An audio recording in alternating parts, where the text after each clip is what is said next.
आप सभी लोगों का एक बार फिर से स्वागत है हमारे चैनल पर। आज से हम लोग ज्योग्राफी के लिए वर्ल्ड वाल वाली जो बुक है उसको चैप्टर वाइज एमसीक्यू के फॉर्म में रिवीजन है वो स्टार्ट कर रहे हैं। तो आज चैप्टर 3 से स्टार्ट करते हैं, पृथ्वी की आंतरिक संरचना। ये चैप्टर है, बहुत इम्पोर्टेंट है। देखिए, हर चैप्टर से कुछ इम्पोर्टेंट फैक्ट होते हैं जहाँ से सवाल बनने की हमेशा संभावना रहती है या आ चुके हैं वहाँ से। तो आप इस तरह से पढ़ेंगे तो आपका एक भी प्रश्न है वो ज्योग्राफी में गलत नहीं होगा। बाकी जो करंट में जो चल रहा है आप उसको कनेक्ट कर लें इसके साथ कि कौन सी टॉपिक है वो करंट में चर्चा में है, उसको फिर आप एक्स्ट्रा रिवाइज कर लें तो एक भी सवाल आपका गलत नहीं होगा। अगर एक दो सवाल ऐसा आएगा वो किसी से भी नहीं होगा। तो आप ये कोशिश करें जो ऐसे सवाल हैं जिनको सब कर सकते हैं वो आपके गलत नहीं होने चाहिए। अगर आप इस तरीके से पढ़ेंगे तो आपका श्योर है कि आप ज़रूर प्रीलिम्स है वो क्लियर कर लेंगे। तो चलिए शुरू करते हैं। तो चैप्टर 3 स्टार्ट कर रहे हैं, पृथ्वी की आंतरिक संरचना। तो देखिए, पृथ्वी की आंतरिक संरचना से जो इम्पोर्टेंट क्वेश्चन बनते हैं, जहाँ जो सवाल एग्जाम में पूछे जा सकते हैं, वो सारे फैक्ट इसमें मैंने शामिल कर लिए हैं। आप एक बार बुक का चैप्टर पढ़ लें फिर ये एमसीक्यू लगा लें तो आपका इस चैप्टर से कोई भी सवाल कभी पूछेगा तो गलत नहीं होगा। तो आपको याद भी हो जाएगा वीडियो के माध्यम से। तो शुरू करते हैं। पहला प्रश्न है, पृथ्वी का औसत घनत्व कितना है? ये सवाल है कितनी भी बार एग्जाम में पूछा गया है, बहुत बार पूछा जा चुका है। तो पृथ्वी का जो औसत घनत्व है वो है आपका 5.5। तो ऑप्शन ए इसमें राइट आंसर हो जाएगा। देखिए, पृथ्वी का औसत घनत्व 5.5 है लेकिन क्रस्ट का औसत घनत्व है वो 3.0 है। तो ये भी पूछा जा सकता है, इस शब्द पे आपको ध्यान देना है। क्रस्ट का पूछा जाएगा तो 3.0 हो जाएगा और अगर पृथ्वी का पूछा जाएगा तो 5.5 हो जाएगा। नेक्स्ट है, निम्नलिखित कथनों पर विचार कीजिए। तो पहला कथन क्या है? पृथ्वी की आंतरिक संरचना संबंधी प्राकृतिक स्रोतों में ज्वालामुखी आधारित स्रोत, उल्कापिंडों से प्राप्त साक्ष्य और भूकंपीय तरंगों पर आधारित स्रोत इत्यादि शामिल होते हैं। तो देखिए, पृथ्वी की आंतरिक संरचना संबंधी स्रोत हैं वो दो तरीके से दिए हैं। जो मुख्य है इसमें एक है प्राकृतिक स्रोत जिसमें ज्वालामुखी आधारित स्रोत हैं, उल्कापिंडों से प्राप्त साक्ष्य हैं, भूकंपीय तरंगों पर आधारित स्रोत हैं।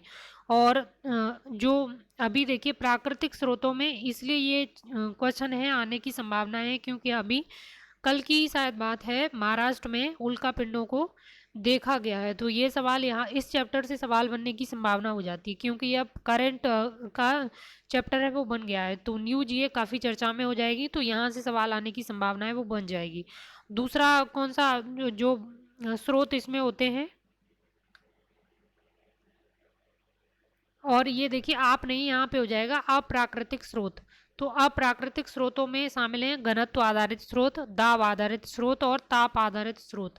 तो ये दो स्रोत हैं पृथ्वी की आंतरिक संरचना के संबंध में जानकारी हासिल करने के लिए। तो इनसे ही हम पृथ्वी की आंतरिक संरचना के संबंध में जानकारी हासिल कर सकते हैं। तो ये दोनों कथन एकदम सही हैं, दोनों ही कथन सही हैं, एक और दो दोनों सही हो जाएंगी। और पृथ्वी की उत्पत्ति के संबंध में ये स्रोत बहुत इंपॉर्टेंट है। नेक्स्ट है, आयुजीजी के अनुसार भूपर्पटी की औसत मोटाई कितनी है? देखिए यहाँ पे पूछा है आयुजीजी के अनुसार, तो आयुजीजी पहले तो है क्या इसको देखते हैं। तो ये है international union of geodesy and geophysics. तो इसके शोध के अनुसार जो भूपर्पटी की मोटाई है वो है 30 किलोमीटर। ऑप्शन ए इसका राइट आंसर हो जाएगा, 30 किलोमीटर। और बाकी अन्य स्रोतों के आधार पर इसे 100 किलोमीटर बताया जाता है। तो सामान्यतः पूछे तो 100 किलोमीटर आप लगा सकते हैं लेकिन जब आयुजीजी पूछे तो आपको 30 किलोमीटर ही लगाना है। तो इसलिए शब्दों पे ध्यान देना है। नेक्स्ट है, ऊपरी क्रस्ट एवं निचले क्रस्ट के बीच घनत्व संबंधी असंबंधता। अरे यार टाइपिंग मिस्टेक थोड़ा हो गई है इसमें, इसको सही कर देंगे। यहाँ पे हो जाएगा घनत्व संबंधी असंबंधता। तो पृथ्वी की आंतरिक संरचना के संबंध में ऊपरी क्रस्ट एवं निचली क्रस्ट के बीच जो घनत्व संबंधी असंबंधता है उसको क्या बोलते हैं? तो ये पूछा जाता है। तो इसको बोलते हैं कोनराड असंबंधता। ऑप्शन बी इसमें राइट आंसर हो जाएगा, कोनार्ड असंबंधता। वैसे ऐसे लिखा जाएगा, कोन राड असंबंधता। और ऊपरी ऊपरी क्रस्ट और निचले क्रस्ट के बीच जो घनत्व डेंसिटी का अंतर है उसको ये दर्शाती है। जैसे ये आपका मान लीजिए कि ये आपकी पृथ्वी की आंतरिक संरचना है, तो ये आपका क्रस्ट वाला भाग हो गया, ये क्रस्ट हो गया। तो इस ऊपरी क्रस्ट और निचले क्रस्ट के बीच जो डेंसिटी का अंतर है उसको कॉनराड असंबंधता कहते हैं। और ये पार्ट आपका हो गया मेंटल, जिसको बोलते हैं मध्य, और ये हो गया आपका क्रोड। तो इस तरीके से 3 डिवीज़न हैं और इन तीनों के मध्य जो असंबंधता है उनसे सवाल पूछे जाते हैं। और कभी कभी डेंसिटी किस परत की कितनी है वो भी पूछ ली जाती है। मुख्यतः क्रस्ट की पूछी जाती है, बाकी नहीं पूछी जाती है उतना ज़्यादा। नेक्स्ट है निम्न कथन पर विचार कीजिए। पहला कथन क्या है? क्रस्ट का निर्माण मुख्यतः सिलिका एवं एल्युमिनियम से हुआ है। सिलिका एवं एल्युमिनियम, दो इसमें तत्व इंपोर्टेंट इसमें दिए हैं। नेक्स्ट है भूपर्पटी पर पाए जाने वाले सामान्य तत्वों में सर्वाधिक मात्रा में ऑक्सीजन की होती है। सर्वाधिक मात्रा है वो किसकी होती है? ऑक्सीजन की होती है। तो देखिए जो क्रस्ट का निर्माण है मुख्यतः सिलिका एवं एल्युमिनियम से हुआ है, इसलिए इस परत को श्याल परत भी कहते हैं। सियाल यानी सिलिका एवं एल्युमिनियम, श्याल परत भी बोला जाता है। और भूपर्पटी की रचना के जो सामान्य तत्व इस वर्णवाल वाली बुक में जो दिए हैं, सभी बुक में यही दिए होंगे, मैंने केवल ये पढ़ी है तो मैं इसी के अकॉर्डिंग आपको बता रही हूँ। तो इसमें सर्वाधिक जो मात्रा में तत्व पाया जाता है वो है ऑक्सीजन, 46.60%। फिर दूसरे नंबर पर है सिलिकॉन 27.72%। फिर थर्ड नंबर पर है एल्यूमिनियम 8.13%।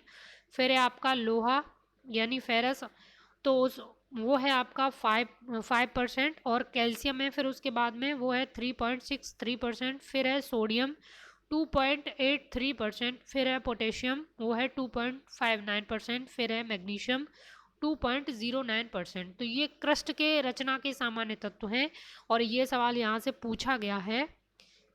क्योंकि कंफ्यूज हो जाते हैं, हमेशा याद करते हैं सिलिका एल्युमिनियम से बनी है मुख्यतः परत, तो ऑक्सीजन को हम लोग इग्नोर कर देते हैं। लेकिन सर्वाधिक भार प्रतिशत में देखा जाएगा तो ऑक्सीजन ही आती है। तो 46.60% ऑक्सीजन की मात्रा है और ये सवाल पूछा गया है, तो ये फिर भी पूछा जा सकता है। सेकंड नंबर पर सिलिकॉन है और थर्ड नंबर पर एल्यूमिनियम है, तो ये 3 आप जरूर याद रख लें। तो इसमें दोनों कथन सही हो जाएंगे, ऑप्शन सी। नेक्स्ट है निम्न कथनों पर विचार कीजिए। निम्न कथनों पर विचार करना है आपको। पृथ्वी की आंतरिक संरचना को 3 भागों में डिवाइड किया जाता है। जैसा कि मैंने पहले बताया 3 भागों में डिवाइड किया जाता है, जिसमें ऊपरी परत को क्रस्ट, मध्य में मेंटल और सबसे आंतरिक भाग को क्रोड कहते हैं। तो ये दोनों कथन बिल्कुल सही हैं। ऑप्शन सी इसमें राइट आंसर हो जाएगा। 1 और 2 दोनों सही हैं। नेक्स्ट है क्रस्ट एवं मेंटल के मध्य घनत्व संबंधी असंबंधता को मोह असंबंधता कहा जाता है। ध्यान देना है, क्रस्ट एवं मेंटल के मध्य जो घनत्व संबंधी असंबंधता है उसको मोह असंबंधता कहा जाता है। नेक्स्ट आपका कथन है मेंटल का निर्माण मुख्यतः सिलिका एवं मैग्नीशियम से हुआ है। यानी जो मेंटल परत है आपकी उसका निर्माण है वो सिलिका एवं मैग्नीशियम से हुआ है।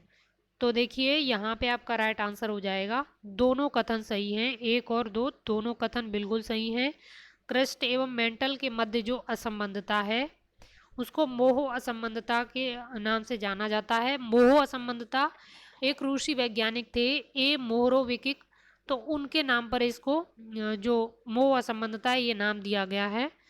और मेंटल का निर्माण है मुख्यतः सिलिका एवं मैग्नीशियम से हुआ है, तो इसलिए इस परत को सीमा परत भी बोला जाता है। नेक्स्ट है निम्न गतिमंडल कहा जाता है। तो निम्न गतिमंडल इनमें से किसको बोला जाता है? क्रस्ट को, ऊपरी मेंटल को, निचले मेंटल को, या इनमें से कोई नहीं?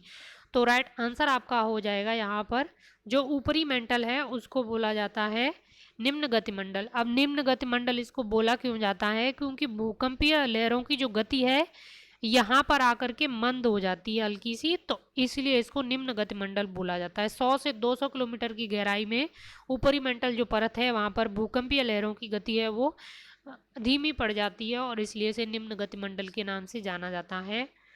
और यहाँ पर एक चीज़ और मैं बता देती हूँ, जो मैं ऊपरी मेंटल और निचला मेंटल है उसके बीच जो डेंसिटी संबंधी असंबंधता है उसको रेपेटी असंबंधता बोला जाता है।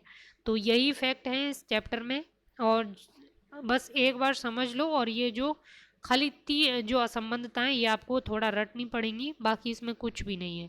नेक्स्ट है ऊपरी मेंटल व निचले मेंटल के बीच घनत्व संबंधी असंबंधता को रेपेटी असंबंधता कहा जाता है, जैसा कि मैंने अभी आपको बताया। दूसरा कथन है पृथ्वी का क्रोड मुख्यतः निकेल और आयरन से बना है, इसलिए इसे निफे परत भी कहा जाता है।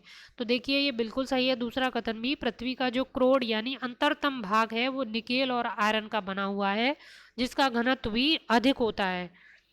तो इसीलिए इस आयरन और निकेल से बनने के कारण इसे निफे परत भी कहा जाता है। तो दोनों कथन बिल्कुल सही हैं, ऑप्शन सी इसका राइट आंसर हो जाएगा। तो इससे इस चैप्टर से संबंधित सारे फैक्ट इसमें थे और यहीं से सवाल पूछे जाते हैं।